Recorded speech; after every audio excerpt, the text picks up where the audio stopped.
ফেনীতে ভারী ও টানা বৃষ্টিপাত, ৩ নদীর বাঁধের ৮টি স্থানে ভাঙন, ১৫টি গ্রাম প্লাবিত হওয়ায় বাসিন্দাদের চরম দুর্ভোগ।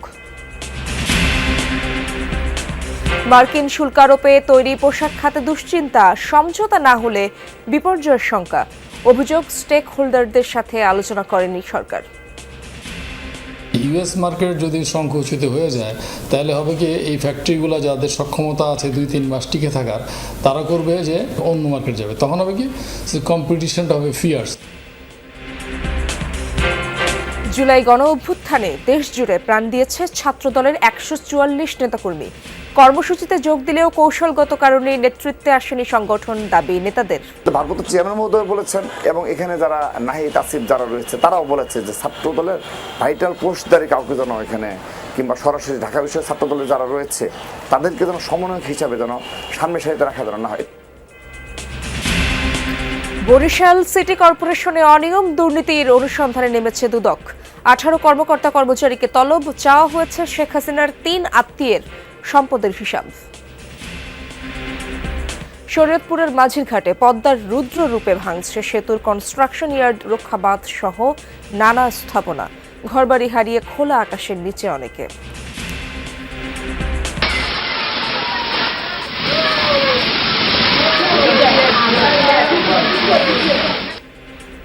বর্ষায় প্রাণ পেল প্রাকৃতিক ঝর্ণা, নৈসর্গিক সৌন্দর্য উপভোগে রাঙামাটির দুর্গম পাহাড়ে ছুটছেন পর্যটকরা। কখনো আসা হয় নাই, কিন্তু এখন খুব ভালো লাগছে। খাগড়াঝর্ণার যে প্রাকৃতিক পরিবেশটা একদম নিরিবিলি, সরকারের দৃষ্টি আকর্ষণ করছে। একটু যদি ভালো করার চেষ্টা করে তাহলে এটা একটা পর্যটক কেন্দ্র হয়ে উঠতে পারে। যুক্তরাষ্ট্রে ট্রাম্প নেতানিয়াহু বৈঠকের মূল আলোচ্য গাজা, মার্কিন সহায়তায় উপত্যকা থেকে হটানো হবে ফিলিস্তিনিদের।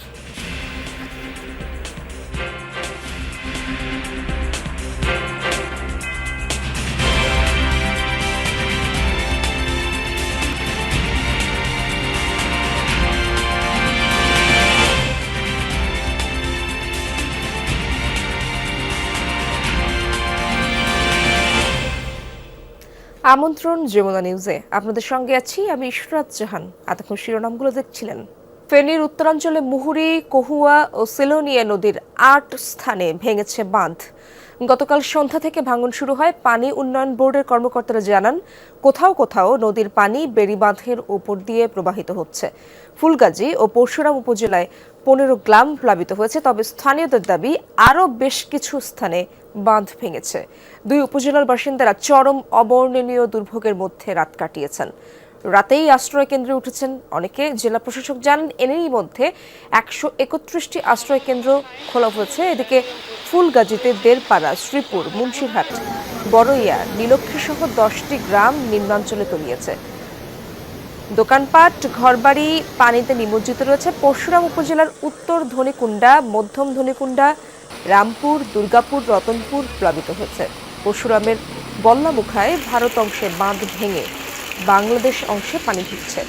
গত ২ দিনের টানা বর্ষণে ফেনী শহরের বিভিন্ন এলাকায় জলাবদ্ধতা সৃষ্টি হয়েছে। এসব এলাকা থেকে এখন পানি নামতে শুরু করলেও বসবাসের উপযোগী হয়নি ঘরবাড়ি।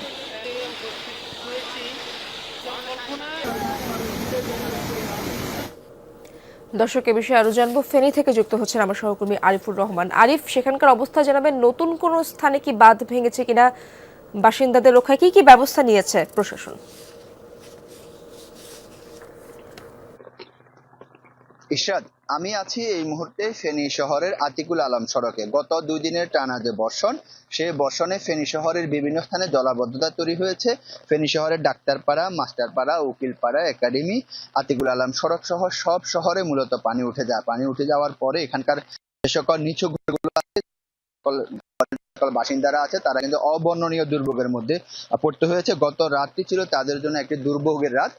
এর বাইরে হচ্ছে যে ফেনীর ফুলগাজী এবং পরশুরাম উপজেলাও একই অবস্থা। সেখানে সর্বশেষ আমরা খবরে যেটি জেনেছি যে ৮টি স্থানে বাঁধ ভেঙেছে। তবে যারা স্থানীয় বাসিন্দা তারা যেটি বলেছে আরো বেশ কয়েকটি স্থানে ভেঙেছে।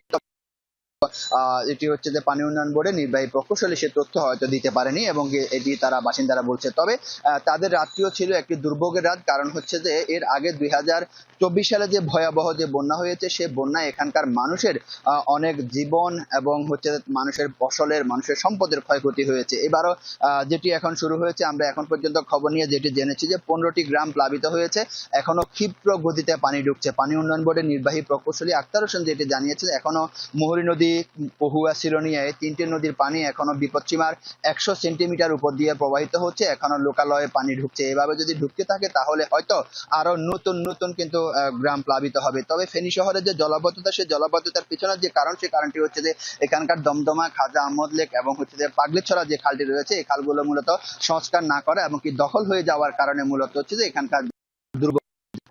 ইশরাত, ধন্যবাদ আপনাকে আরিফ। মার্কিন সরকারের উচ্চ শুল্ক নির্ধারণে তৈরি হয়েছে দুশ্চিন্তা। 35% বাড়তি শুল্কের কারণে হারাতে হবে প্রতিযোগিতা সক্ষমতা। গেল এপ্রিল মাসে শুল্কারোপের পর তা 3 মাসের জন্য স্থগিত করে ট্রাম্প প্রশাসন। এ সময় বিভিন্ন দেশের সঙ্গে চলে আলোচনা, তাতে সুফলও পেয়েছে কয়েকটি দেশ, কিন্তু সুবিধা করতে পারেনি বাংলাদেশ। বিজিএমইএ বলছে স্বার্থগোষ্ঠীর কারো কাছ থেকে মতামত নেয়নি সরকার। শুল্ক কমানো না গেলে মারাত্মক ক্ষতির মুখে পড়বে তৈরি পোশাক খাত। রিসিপ্রোকাল ট্যারিফ বা পাল্টা শুল্ক ইস্যুতে বিশ্বে এখন আলোচনায় যুক্তরাষ্ট্র। বাংলাদেশের রপ্তানি আকাশেও জমেছে কালো মেঘ, কারণ বাংলাদেশি তৈরি পোশাকের বড় গন্তব্য দেশ যুক্তরাষ্ট্র। এতদিন গড়ে 15% শুল্ক দিয়ে মার্কিন বাজারে পণ্য রপ্তানি করে আসছে বাংলাদেশ। তবে গেল এপ্রিল মাসে আরও 37% পাল্টা শুল্ক চাপায় যুক্তরাষ্ট্র। তারপর বিবেচনার জন্য ডোনাল্ড ট্রাম্পকে চিঠি লেখে অন্তর্বর্তী সরকার প্রধান ডক্টর মোহাম্মদ ইউনূস। ওই সিদ্ধান্ত 3 মাসের জন্য স্থগিত করে মার্কিন প্রশাসন। এই সময়ের মধ্যে বিভিন্ন দেশের সঙ্গে চলে আলোচনা, কিন্তু সোমবার আবার শুল্ক হার চূড়ান্ত করে প্রকাশ করেছে ডোনাল্ড ট্রাম্প। বাংলাদেশের জন্য নতুন শুল্ক হার হবে 35%। এমন সিদ্ধান্তে উদ্বেগ জানিয়েছে তৈরি পোশাক মালিকদের শীর্ষ সংগঠন বিজিএমইএ। যারা ইন্ডিভিজুয়াল ফ্যাক্টরি 50 থেকে 70% খালি ইউএসএতে এক্সপোর্ট করে, তাদের অবস্থা হবে ডিজাস্টার। আর অন্যদের সিচুয়েশনও ভালো থাকবে না। এই জন্য ইউএস মার্কেট যদি সংকুচিত হয়ে যায়, তাহলে হবে কি এই ফ্যাক্টরিগুলো যাদের সক্ষমতা আছে 2-3 মাস টিকে থাকার, তারা করবে যে অন্য মার্কেট যাবে। তখন হবে কি কম্পিটিশনটা হবে ফিয়ার্স কম্পিটিশন, মানে প্রাইস ডাউন করবে। ট্যারিফ 10% ইম্পোজ হলে সেটা হবে আমাদের জন্য সহনীয়। এর চেয়ে বেশি হলে সেটা নিয়ে আপনার সার্ভাইভ করা কোনো কোনো ক্ষেত্রে কঠিন হবে। মার্কিন পণ্যের বাজার উন্মুক্ত করতে বাজেটে শুল্ক ছাড় দিয়েছে সরকার। দাবি করা হয় মার্কিন বাণিজ্য দপ্তর ইউএসটিআর এর সঙ্গে আলোচনা চালিয়েছে সরকার, তবে ফলাফল হতাশাজনক। টার্মসই যদি আমরা জানতে না পারি, তাহলে কিসের ভিত্তিতে আমরা লবিস্ট নিয়োগ করবো? আমাদের মধ্যে থেকেও যে বিজনেস কমিউনিটি থেকেও 1-2 জনকে আস্থায় আনা উচিত, এনে হলো এই আমরা যেন রাইটলি ইনপুটটা দিতে পারি ফর বেটার নেগোসিয়েশন। এখন এটা গভর্নমেন্টস কল। গভর্নমেন্ট যদি মনে করে যে না ওনারা পারবে, আমাদের কোনো সমস্যা নেই, আমরা চাই গুড রেজাল্ট। যুক্তরাষ্ট্রের সঙ্গে বাংলাদেশের বাণিজ্য ঘাটতির পরিমাণ $6 বিলিয়ন বেশি, অর্থাৎ প্রায় $8.5 বিলিয়ন রপ্তানির বিপরীতে যুক্তরাষ্ট্র থেকে আমদানির পরিমাণ $2 বিলিয়ন। তাদের স্বার্থ হাসিলে আমরা কি তাদের অনেক বেশি বড় সহায়ক যে তারা আমাদেরকে একটা প্রেফারেন্সিয়াল ট্রিটমেন্ট করবে? এখন এগুলো বহু রাজনৈতিক প্রসঙ্গ এবং এটা একটা 2 দেশের মধ্যে সম্পর্কের বিষয়। আমাদের সক্ষমতা বাড়ানো, যাতে আমরা এই বর্তমান পরিস্থিতির আলোকে আমরা যাতে প্রতিযোগিতায় টিকিয়ে থাকতে পারি। শুল্ক হার নিয়ে জুলাই মাস জুড়েই থাকবে আলোচনার সুযোগ। এখন যুক্তরাষ্ট্রে অবস্থান করছে বাংলাদেশের একটি উচ্চ পর্যায়ের প্রতিনিধি দল। রিমুর রহমান, যমুনা নিউজ, ঢাকা।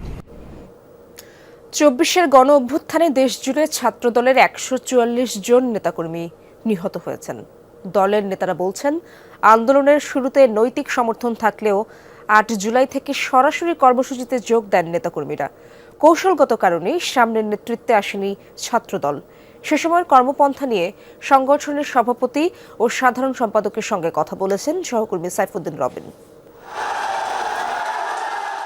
জুলাই গণঅভ্যুত্থানের সূচনা ছাত্রদের যৌক্তিক কোটা সংস্কারের দাবি ঘিরে রাজশাহী আর ঢাকা বিশ্ববিদ্যালয়ের উত্তাপ ছড়িয়ে পড়ে গোটা দেশের সবগুলো ক্যাম্পাসে। ছাত্রদের কোনো ক্রেডিট দিতে চাচ্ছে না, আমরা চাই এই একটি যৌক্তিক আন্দোলনের শেষ পরিণতি হোক। শুরু থেকেই বিএনপির ছাত্র সংগঠন জাতীয়তাবাদী ছাত্রদল এই আন্দোলনে সমর্থন দিয়ে আসছিল। ছাত্রদল বলছে আন্দোলনের যৌক্তিকতা বিবেচনায় যার যার মতো অংশগ্রহণের নির্দেশনা ছিল নেতাকর্মীদের প্রতি। পার্শ্ববর্তী ঢাকা কলেজ সহ 5 কলেজ অপর শিক্ষা প্রতিষ্ঠান যারা রয়েছে তাদেরকে নির্দেশনা প্রদান করেছে, তোমরা এখানে পারো নিজ শিক্ষা প্রতিষ্ঠানে যেখানেই এই কোটা সংস্কার আন্দোলন সংগঠিত হবে সেখানে তোমরা অংশগ্রহণ করবে।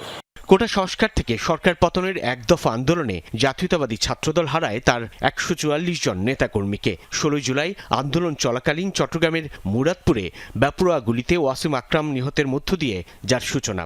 বাংলা ব্লকেট কর্মসূচি চলাকালীন থেকে ছাত্রদল আর মৌন সমর্থক থাকেনি। 17 তারিখ আপনি জানেন যে ঢাকাতে বড় পরিসরে যে মিছিল মিটিংগুলো হয়েছিল সেখানে বাংলাদেশ জাতীয়তাবাদী ছাত্রদলের 3 জন নেতাকর্মী শহীদ হয়েছিল।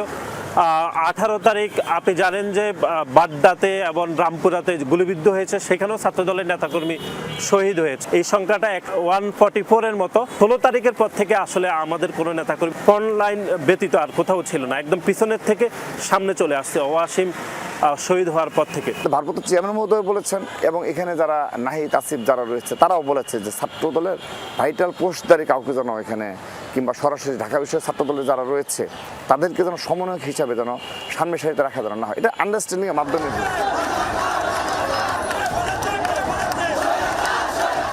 তুমি কে আমি কে রাজাকার রাজাকার এই স্লোগানের সঙ্গে কে বলেছে স্বৈরাচার স্বৈরাচার এই সংযুক্তি যেমন ঢাকা বিশ্ববিদ্যালয় ছাত্রদল থেকে উঠে আসা, তেমনি কেন্দ্রীয় ছাত্রদলের সাধারণ সম্পাদকের পরামর্শে আসে সামাজিক মাধ্যমে লাল প্রোফাইলের সিদ্ধান্ত। বাংলাদেশ জাতীয়তাবাদী ছাত্রদলের নেতৃবৃন্দরাই প্রথম খুনি হাসিনাকে ঢাকা বিশ্ববিদ্যালয়ের ক্যাম্পাসে স্বৈরাচার বলার দুঃসাহস দেখিয়েছে। ধীরে ধীরে আন্দোলন যখন কোটা সংস্কার ছেড়ে সরকার পতনের আন্দোলনের রূপ নেয় তখন সবটুকু দিয়ে প্রতিরোধ গড়ে তোলার চেষ্টা করে ছাত্রদল। কেন্দ্রীয় নেতারাও জড়ান সরাসরি সংঘর্ষে। বহু নেতাকর্মীর মতো সংগঠনের সভাপতি সাধারণ সম্পাদকও হন আহত। শিক্ষার্থী সাধারণ ছাত্র জনতাকে নিয়ে মাদ্রাসা শিক্ষার্থীদেরকে নিয়ে আমরা আমাদের সেই ভূমিকার মাধ্যমে যাত্রাবাড়িকে সন্ত্রাসী মুক্ত করেছে, দুলাই পার্কে সন্ত্রাসী মুক্ত করেছে, জুরাইনকে সংস্কার জন্য অগ্রভাগে ছাত্রদল ভূমিকা পালন করেছে। কারফিউ ভেঙে যে মিছিল করা যায়, যে সাহস যোগানো, সেটি আমরা করতে সচেষ্ট হয়েছে।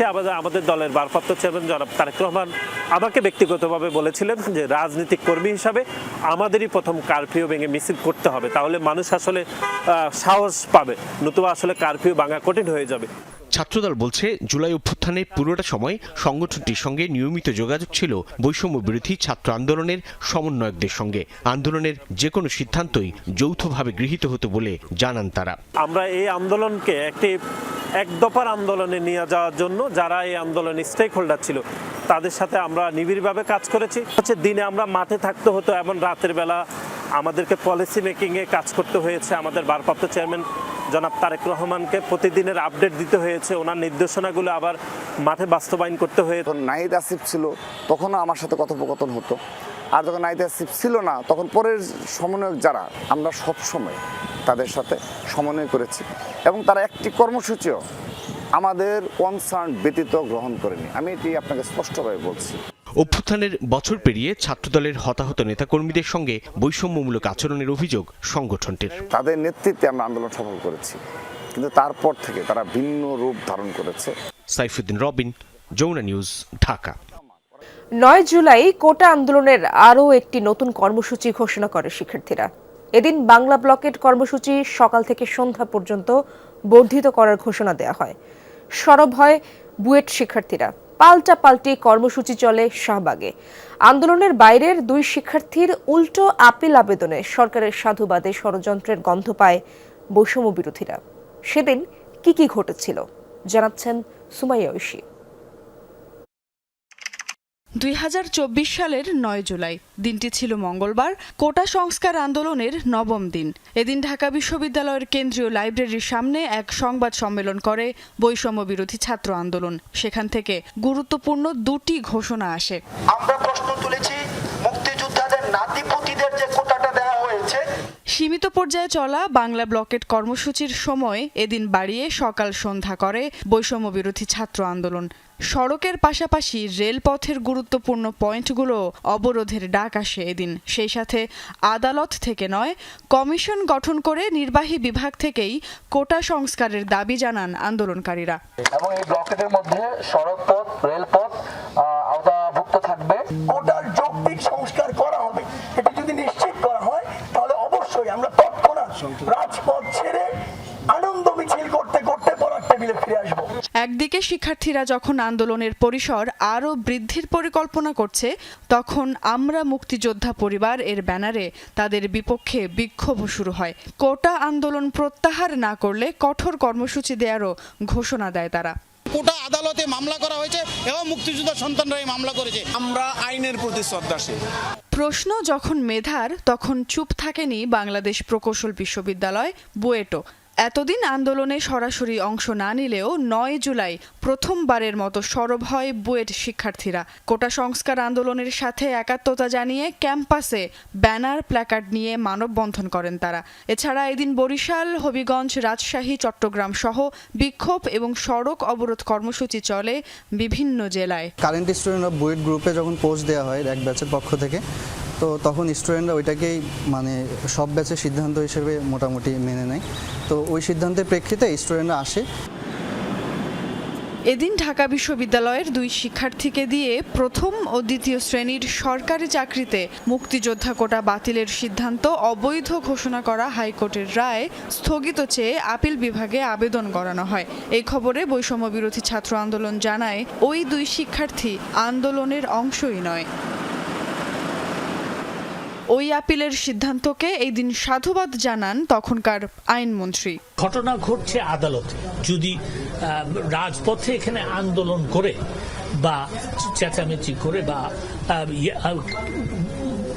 বকাবাদ্য করে এটার কিন্তু নিরসন হবে না। শিক্ষার্থীদের একের পর এক নতুন কর্মসূচি এবং আপোষহীন মনোভাব ধীরে ধীরে সরকারের ওপর চাপ সৃষ্টি করতে থাকে। সুমাইয়া ঐশী, যমুনা নিউজ, ঢাকা। বরিশাল সিটি কর্পোরেশনে অনিয়ম দুর্নীতির অনুসন্ধানে নেমেছে দুদক। এরই মধ্যে সাবেক ও বর্তমান 18 কর্মকর্তা কর্মচারীকে তলব করেছে সংস্থাটি। তথ্য চাওয়া হয়েছে সাবেক প্রধানমন্ত্রী শেখ হাসিনার 3 আত্মীয়র। এদিকে দুদকের অনুসন্ধানের মধ্যেই কর্মচারী নিয়োগ এবং পদোন্নতি দিচ্ছে সিটি কর্পোরেশন। বিস্তারিত জানব কাউসার হোসেনের প্রতিবেদনে। বরিশাল সিটি কর্পোরেশনের সাবেক সচিব, বিভাগীয় কমিশনার কার্যালয়ের কর্মকর্তা মাসুমা আক্তারের ডাক পড়েছে দুর্নীতি দমন কমিশনে। তার বেশ কিছু অনিয়ম দুর্নীতি নিয়ে সংবাদ প্রচার করেছিল যমুনা টেলিভিশন। প্রকৌশলী হুমায়ুন কবির, উপসহকারী প্রকৌশলী সাইদুল ইসলাম, এইচ.এম. কামাল, স্থপতি সাইদুর রহমান, বাজার কর্মকর্তা নুরুল ইসলাম, হিসাবরক্ষণ কর্মকর্তা মশিউর রহমান সহ তলব করা হয়েছে সিটি কর্পোরেশনের 10 কর্মকর্তাকে। নামে বেনামে যেভাবেই যে চিঠি দেখ তার এগেনস্টে তারা চিঠি দিতে পারে, হ্যাঁ, সেটা ডিপার্টমেন্ট দিতে পারে, ব্যক্তিগতভাবেও দিতে পারে। দুদকের কাজেই এইটা। আমার চাকরির প্রায় 14 বছর বয়স। আমি মনে করি আমি কোনো দুর্নীতি, বেতন বহির্ভূত কোনো বিষয়ের সাথে আমি জড়িত কখনো ছিলাম না। সাবেক মেয়র স্যার সম্পর্কে লেখা আছে, তারপর বলছে যে আপনার তো ওইখানে যাওয়া লাগবে 9 তারিখ, আপনার এনআইডি এবং ওই টিন সার্টিফিকেট নিয়ে যাওয়া লাগবে। কর্মকর্তা ছাড়াও চিঠি পেয়েছেন 7 কর্মচারী।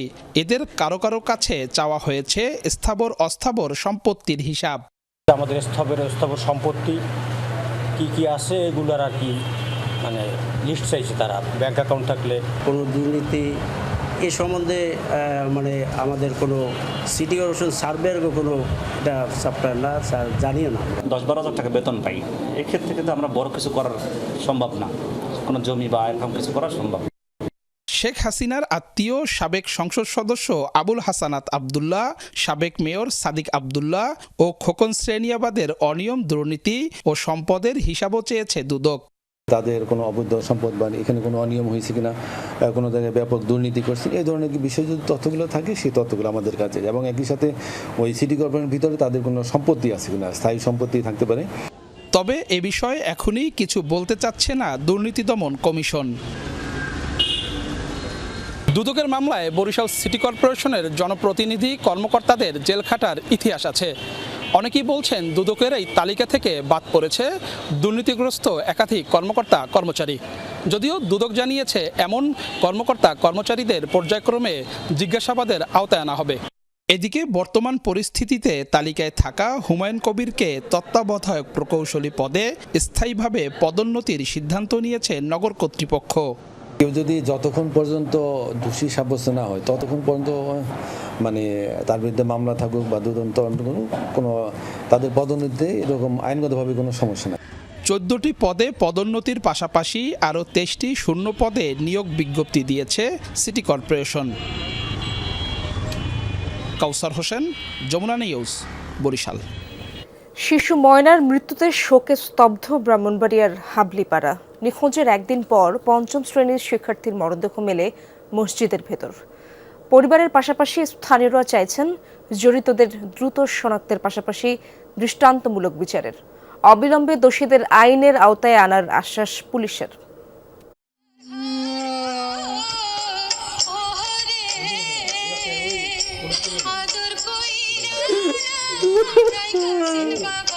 সন্তানের মৃত্যু কোনোভাবেই মেনে নিতে পারছেন না হতভাগ্য বাবা। শিশু ময়নার কথা মনে করে দিনরাত চোখের পানি ফেলছেন বাহরাইন প্রবাসী আব্দুর রাজ্জাক। ব্রাহ্মণবাড়িয়ার সরাইলের হাবলিপাড়া এলাকা জুড়েই চলছে শোকের মাতম। পঞ্চম শ্রেণীর শিক্ষার্থী ময়না আক্তারের এমন মৃত্যুতে হতভাগ এলাকাবাসী। গত শনিবার দুপুরে বাড়ি থেকে খেলতে বের হবার পরপরই নিখোঁজ হয় ময়না।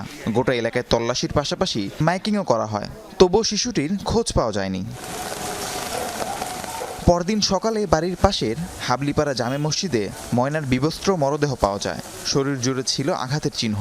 স্বজনদের অভিযোগ, যৌন নির্যাতনের পর হত্যা করা হয়েছে শিশুটিকে। বিচারটা হোক, আর আমার মতন আর কেউ ময়নার বাপে যাতে এইরকম আত্মনাদ না করে, কান্নাকাটি না করে। হত্যা করছে, এইভাবে নির্যাতন করছে, মারাত্মকভাবে মারছে, এর কঠিন শাস্তি চাই। পরিবারের পাশাপাশি হত্যাকাণ্ডে জড়িত সকলের দৃষ্টান্তমূলক শাস্তি চান স্থানীয়রা। অপরাধীদের দ্রুত শনাক্তের দাবিতে মানববন্ধনও করেছে গ্রামবাসী। দ্রুত আইনের আওতায় না তাদেরকে ফাঁসি দেওয়ার ব্যবস্থা করা দরকার। ফাঁসির দরকার বাবা, যে এমন কাজ করে থাকে তাই। হত্যার নেপথ্যের কারণ খুঁজতে কাজ করছে পুলিশ। দ্রুতই রহস্য উদ্ঘাটন করা যাবে বলে আশা সহকারী পুলিশ সুপারের। নির্ধারিত সময়ে ওই এলাকায় কাদের উপস্থিতি ছিল এবং পূর্ণরূপে অপরিচিত কেউ ওই এলাকায় এসেছিল কিনা, আশেপাশে মসজিদের আশেপাশে দু একটা দোকান আছে, তাদের একটু জিজ্ঞাসাবাদ করতেছি ডেকে এনে যে তারা কাউকে দেখেছে কিনা। আর আমাদের কাছে যাদের মোটামুটি সন্দেহজনক মনে হচ্ছে তাদেরকে বিভিন্ন অ্যাঙ্গেল থেকে জিজ্ঞাসাবাদ করার প্রচেষ্টা করতেছে। শিশুটির মা এই ঘটনায় থানায় মামলা করলে মসজিদের ইমাম ও মুয়াজ্জিনকে গ্রেফতার করে কারাগারে পাঠিয়েছে পুলিশ। রাহিম সারোয়ার, যমুনা নিউজ। শরীয়তপুরের জাজিরার মাঝির ঘাটে রুদ্ররূপে পদ্মা। সেতুর কনস্ট্রাকশন ইয়ার্ড রক্ষা বাঁধের পাশাপাশি ভাঙছে নানা স্থাপনা। ঘরবাড়ি হারিয়ে খোলা আকাশের নিচে অনেকে। ছড়িয়েছে আতঙ্ক। স্থায়ী বাঁধ নির্মাণের প্রতিশ্রুতি পানি উন্নয়ন বোর্ডের।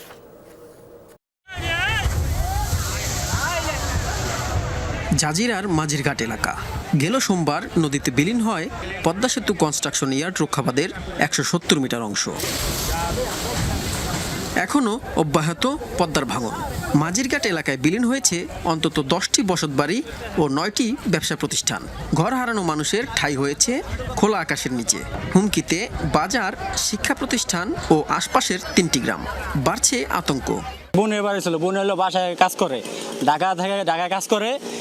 আস্তে আপনার খবর দিতে আস্তে আস্তে দেখি বাড়ি ঘর নাই, ঘুমায় রয়েছি, দেখি গাঙ্গে বাংতাছে, বাচ্চা বুচ্চা নিয়ে বেরোতে পারতাছি না। তাড়াতাড়ি একজন আইয়া আমাকে দইরা বের করছে। যে পরিস্থিতি, সরকার যদি এটার কোনো পদক্ষেপ না নেয় তা আমরা যারাই এখানে আছি নিঃস্ব হয়ে যাব। আমাদের কোনো আর যাওয়ার কোনো জায়গা নাই। আব্দুল মান্নান মাতবর। নদীগর্ভে বিলীন হয়েছে তার 2টি ব্যবসা প্রতিষ্ঠান, তাই বসতঘর দ্রুত অন্যত্র সরিয়ে নিচ্ছেন তিনি। পরিবারের 7 সদস্য নিয়ে কোথায় থাকবেন তা জানেন না তিনি। একই অবস্থা আরও অনেকের। আমি যে যাব কোথায়, এই ঘর এক জায়গায় পালা দিয়ে রাখতেছি, এখন কোথায় বাড়ি করব, কোথায় কি করব, এই টেনশনে আমার শেষ। আমার টাকা পয়সাও নাই।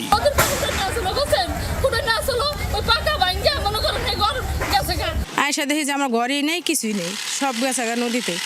এ নিয়ে 3 বারে ভেঙেছে 370 মিটার পদ্মা সেতুর কনস্ট্রাকশন ইয়ার্ড রক্ষাবাদ। সংস্কারে উদ্যোগ নেয় পানি উন্নয়ন বোর্ড, তবে তা টেকসই হয় না। আবারও জিও ব্যাগ ডাম্পিং শুরু হয়েছে। এই বর্ষা আমাদের জন্য হচ্ছে ইমার্জেন্সি করে এই কাজটা করতে হবে, আর সামনে বর্ষা মৌসুমের আগে যখন কাজ করার সময় সেখানে যেন আমরা স্থায়ী কাজটা শুরু করতে পারি, তার প্রয়োজনে পদক্ষেপ নিচ্ছি। পরিস্থিতি নিয়ন্ত্রণ করার চেষ্টা হচ্ছে। এরপরও আমরা হচ্ছে যে টিন এবং আর্থিক সাহায্য নিয়ে আমরা হচ্ছে যে লিস্ট করেছি। 2010-11 সালে পদ্মা সেতু থেকে পূর্ব নাওডোবার 0 পয়েন্ট পর্যন্ত 2 কিলোমিটার বাঁধ নির্মাণ করে সেতু কর্তৃপক্ষ। ব্যয় হয় 110 কোটি টাকা। SM Shakil, Jamuna News, Shariatpur. রাজধানীর কলাবাগানে ভুয়া পুলিশ সেজে প্রতারণার সময় মোহাম্মদ বাবু মিয়া নামে একাধিক মামলার আসামিকে গ্রেপ্তার করেছে পুলিশ। মঙ্গলবার রাতে সেনাবাহিনী ও কলাবাগান থানা পুলিশ চালায় যৌথ অভিযান। এ সময় তাকে গ্রেপ্তার করা হয়। বাবুর বিরুদ্ধে মাদক, ডাকাতির প্রস্তুতি সহ 8টি মামলা রয়েছে।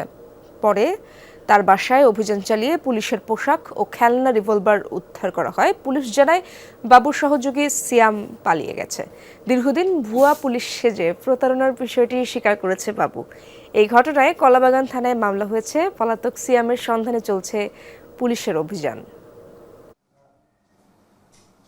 তার বিরুদ্ধে মামলা হয়েছে।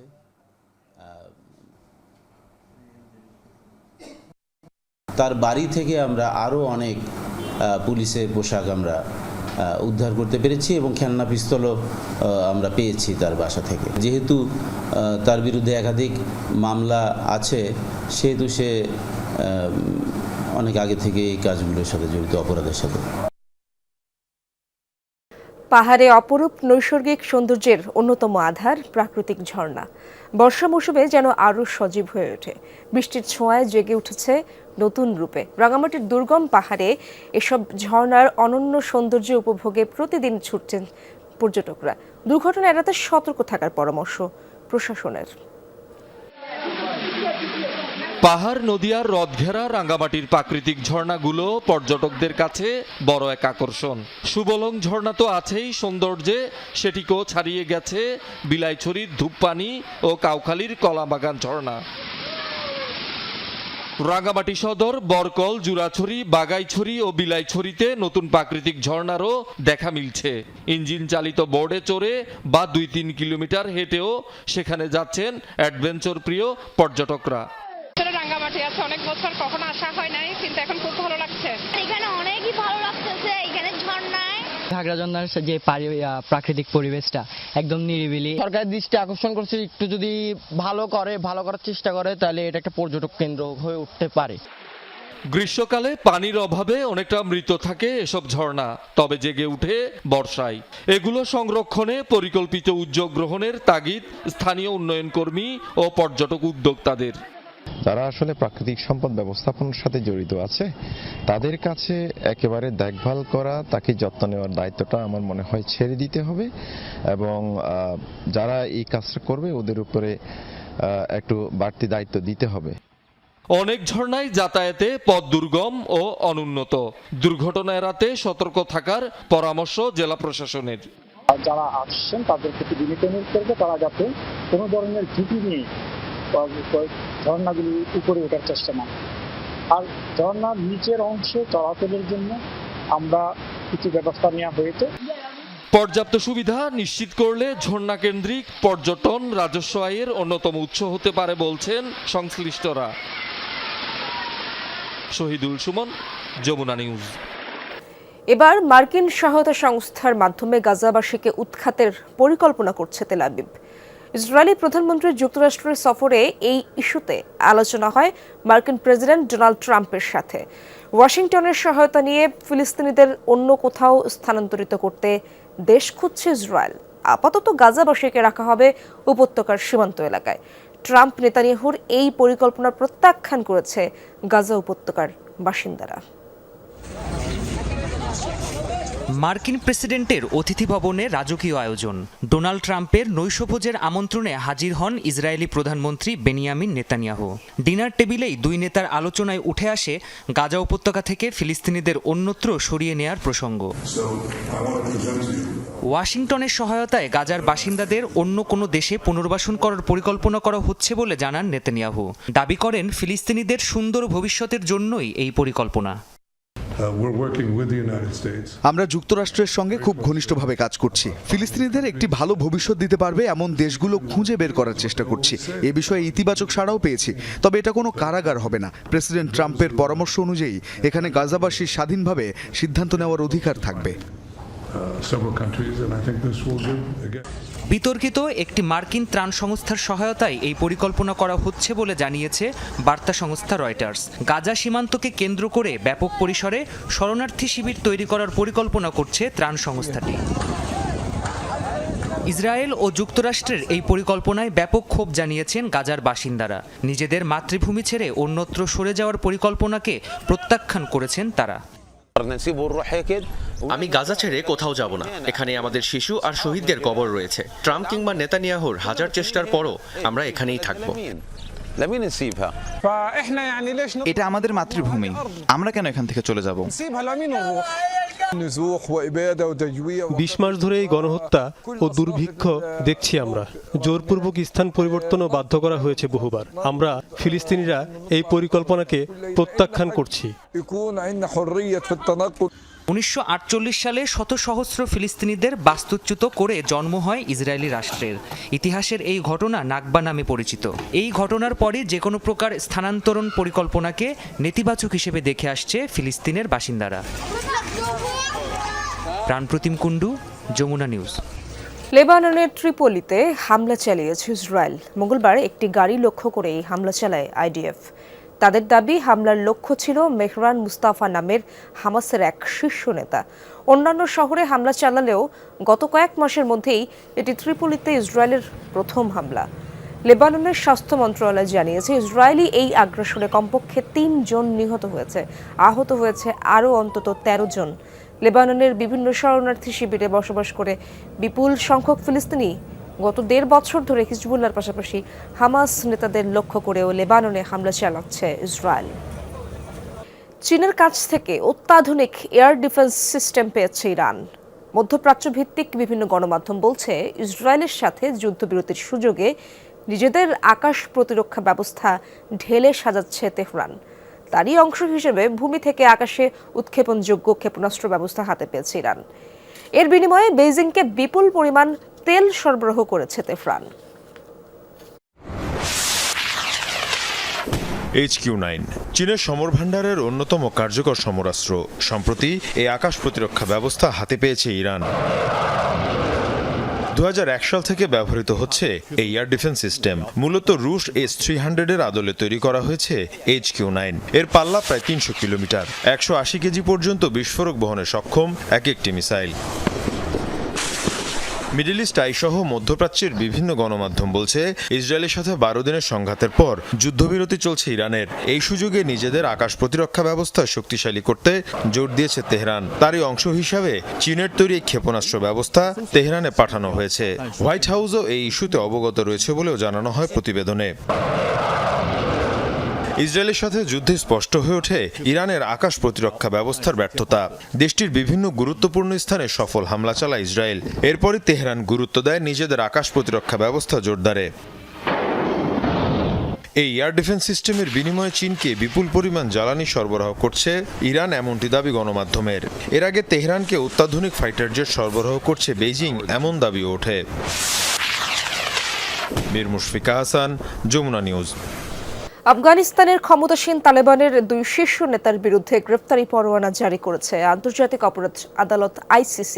মঙ্গলবার নারী ও কিশোরীদের ওপর দমন পীড়নের অভিযোগে তালেবান সরকারের সর্বোচ্চ ধর্মীয় নেতা হাইবাতুল্লাহ আখুন্দজাদা ও প্রধান বিচারপতি আব্দুল হাকিম হাক্কানির বিরুদ্ধে এই পরোয়ানা জারি করা হয়। ICC জানায়, অভিযুক্ত দুজন যে মানবতা বিরোধী অপরাধ করেছে তা বিশ্বাস করার যুক্তিসঙ্গত কারণ রয়েছে। 2021 সালে আফগানিস্তানের ক্ষমতায় আসার পর লেখাপড়া সহ নানা বিষয়ে নারীদের উপর কড়াকড়ি আরোপ করে তালেবান। তাদের বিরুদ্ধে নারীদের মৌলিক অধিকার থেকে বঞ্চিত করার অভিযোগ তুলে আসছে পশ্চিমারা।